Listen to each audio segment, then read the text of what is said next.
Oh, Vince, don't tell me you're going to start again. I gotta wonder, baby. What's it going to be this time? I don't know, but I'm wondering. Oh, boy, brace yourselves, everyone. Hey, Joe. Hey, Vince, what's up with you today? Yeah, I thought so. I thought that there was a little grimace. Do you mean? Yeah, you can see that? Well, you have a little bit of a scrunchy forehead. A scrunchy forehead. At least it's not in my hair. Why, what's eating at you? Oh, these ideas that are solutions in search of a problem.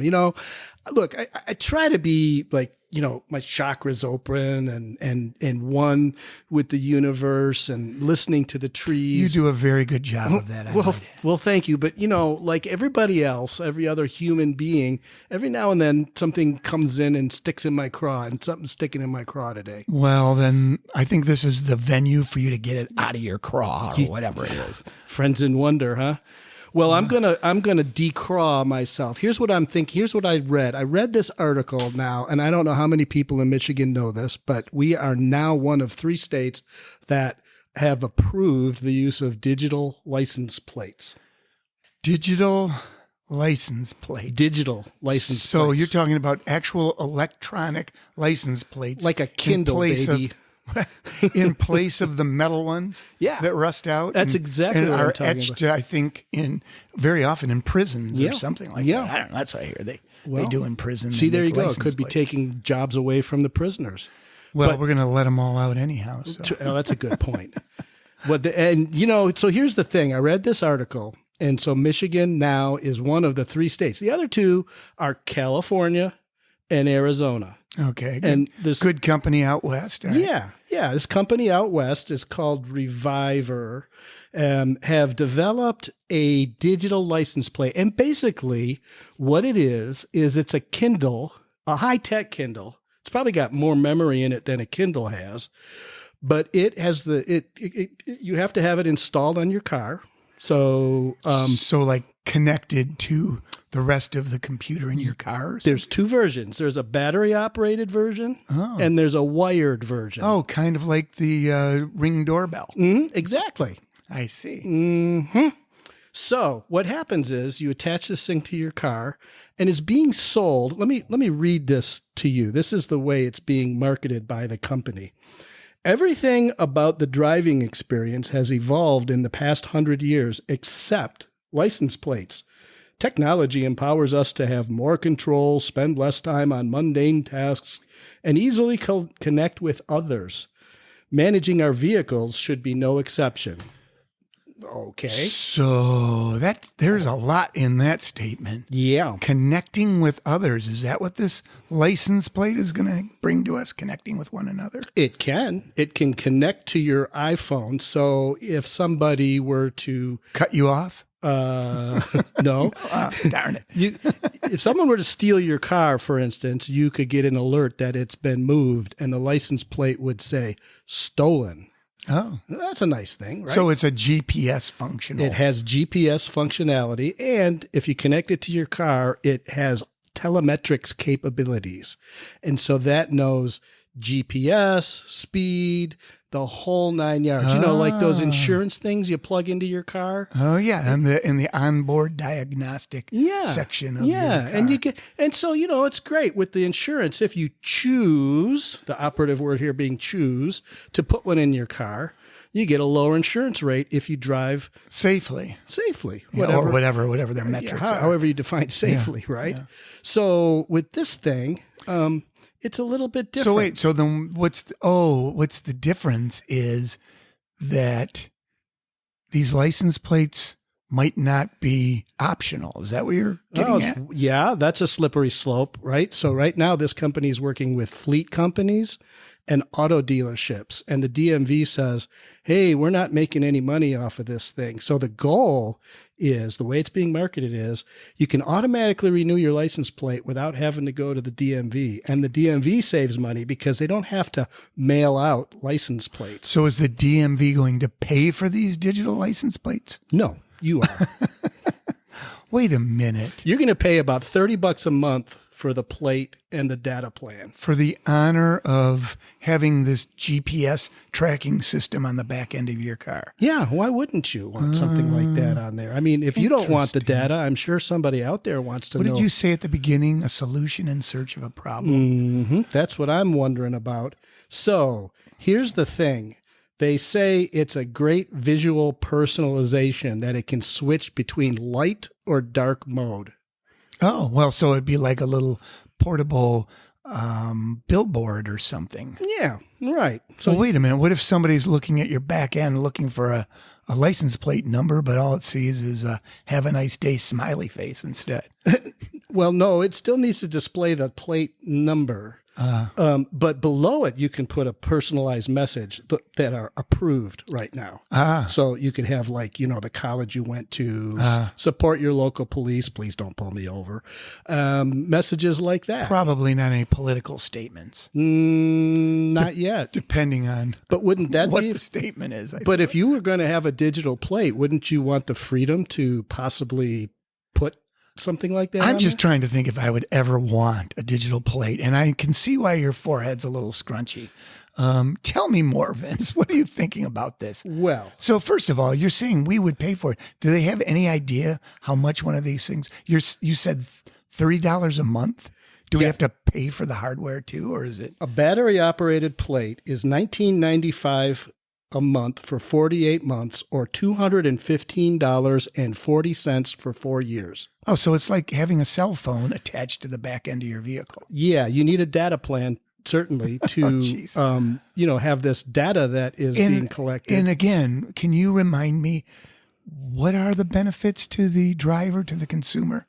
Well, let me just throw the other price out at you. The wired plate is $25 a month for 48 months, or $275.40 for 4 years. And then after your 1 year of data plan runs out, you still have to subscribe to a data plan. So over $1,000 in the first 4 years. Mm-hmm. Oh, and then after that, the plate becomes yours, and you just have a data plan after that. I'm not. I guess I'm not. It's kind of like a cell phone, is what you're saying. It's, Yeah. Once you own it, it's yours, and you just need a data plan to go with it. And you asked about the benefits, and I always want to be responsive to questions asked. So here are some of the benefits. Yes, you do, Vince. We love that about Thank you.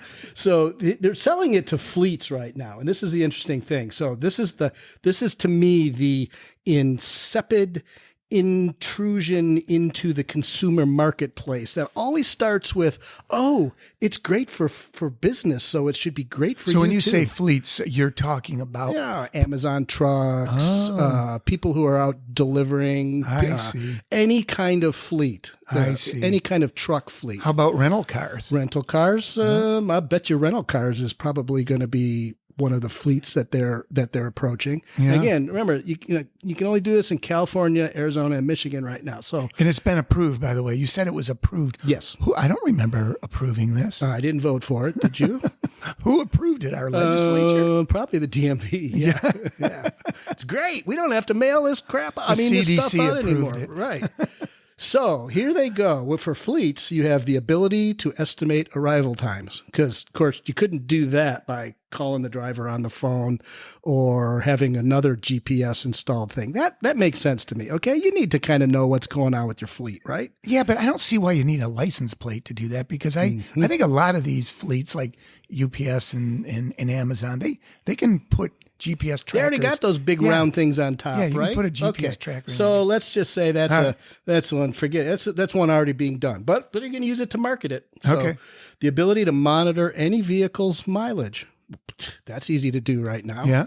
The ability to set GPS boundaries through geofencing. Ooh, now we're getting somewhere. Geofencing. That sounds controlling. Yeah. Geofencing. Wait a minute. You used that phrase twice, and I let that go by. What do you mean by geofencing? Geofencing. I think I could put it together with the idea the words geo is geographical, fencing is enclosing something. Exactly. It's a geofence. So let's give an example of how it's being used right now. So if you go walking down the street in Europe, which I've never been to Europe, but I hear these things are true, and I remember my R&D days, your phone could be detected by something that has geofenced an area. So if you walk outside of a store that's selling, let's just say coffee and pastries, Okay. all of a sudden you can get this pop-up on your phone that says, hey, come on in. So that's a copy. geofencing ad or something. Yeah, that's a geofencing ad. It's the ability to interact heard of with those. somebody within a certain set of boundaries. If you come in this boundary, you're going to get, like Major League Baseball has it right now. If you walk into a stadium, they're geofenced and you can get all kinds Okay. of cool things. So anyhow, these plates are going to be geo. Back to the thing.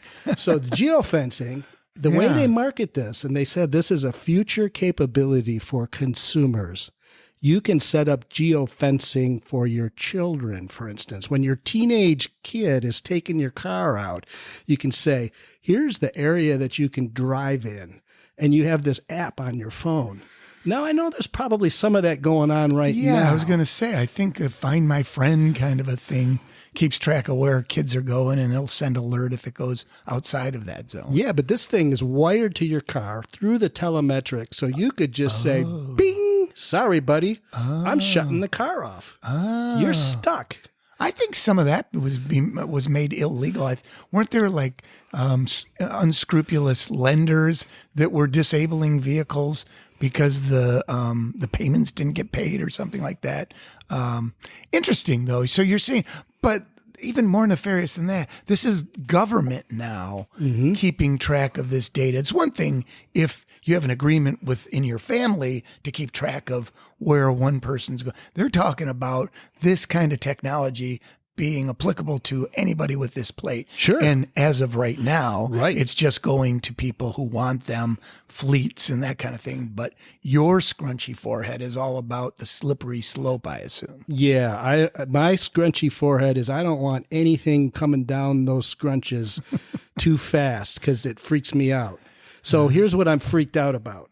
I'm freaked out about this, and I'll probably never live to see it, but they mandate these digital license plates, right? Because it's such a great thing for the DMV and everybody else and blah, blah, blah, After blah, the soft launch, it becomes a mandated becomes product. a mandated thing. So you go to the store, to the auto dealer to buy a new car, and your only choice, you don't have a choice. You get a digital license plate. Now there's a terms of service agreement that says you're buying this car, blah, blah, blah, blah. And here's all the stuff that goes to it. And by the way, way down on page 978 somewhere, it says that the data from your digital license plate can be sold to third-party vendors. Well, at a minimum, and I'm sure that the data can be used for a lot of other things as well. Well, sure, exactly. To come to your neighborhood soon. Yeah, right.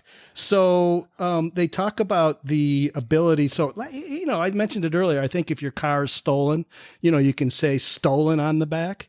Do you really think thieves aren't going to find a way to get around that? I don't think you need to pay $30 or $20 a month for that. No, I don't either. And here's another thing they say, that the technology is secure and that the same technology that banks use to keep your data secure is used in these digital license plates. Now, that doesn't give me a whole lot of confidence. Right. I keep getting these notifications from the personal identification software that the latest bank has recently been hacked or something like that. So yeah, I agree. There's more electronic data about us wandering around in the world Than we need. Yeah. Now, do we need it coming from our freaking car as well?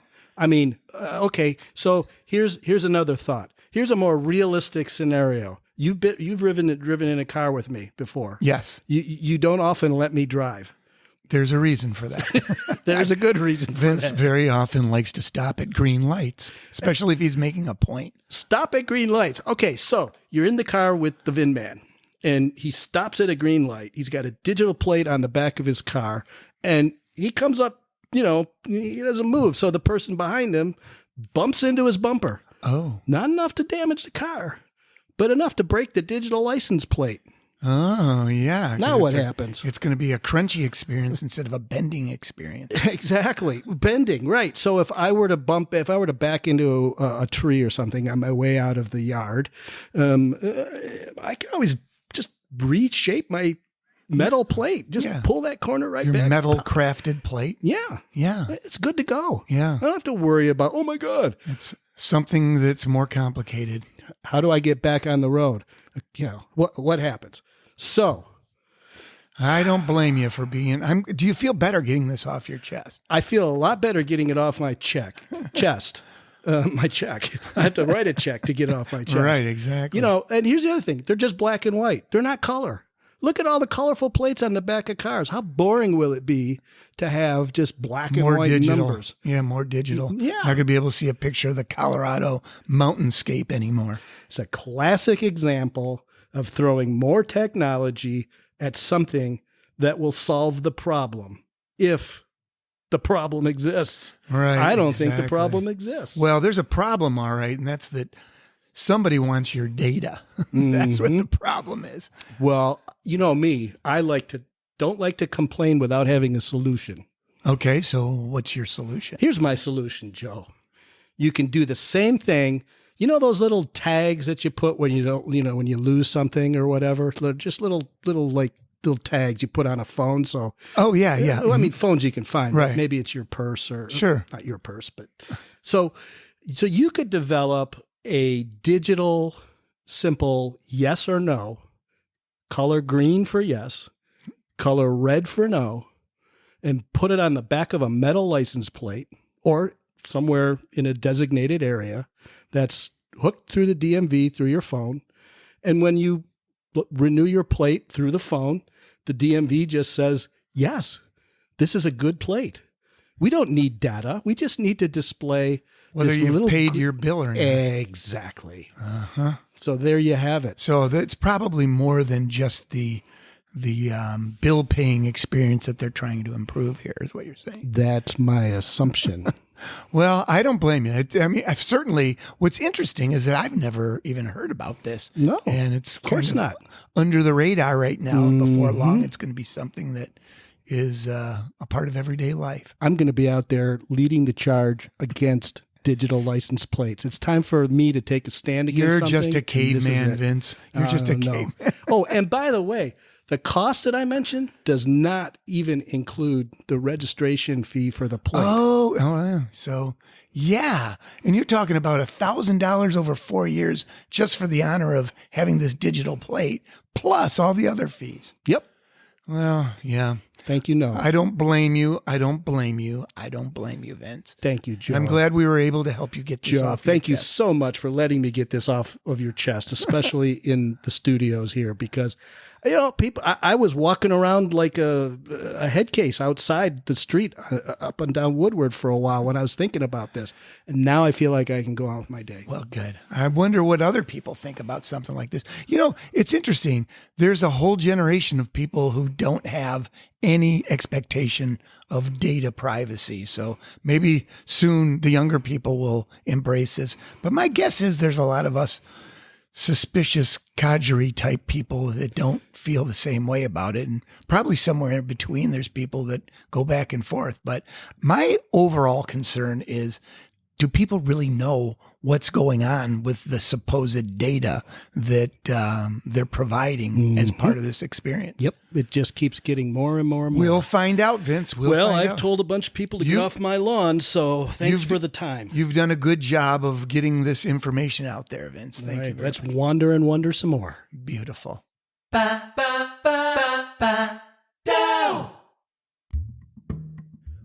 Well, so ends another episode of Friends in Wonder. We really want to thank you for listening.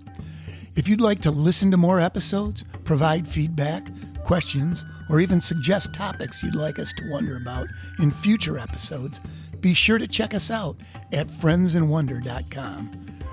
We'd also be grateful if you'd subscribe, like, or share this podcast.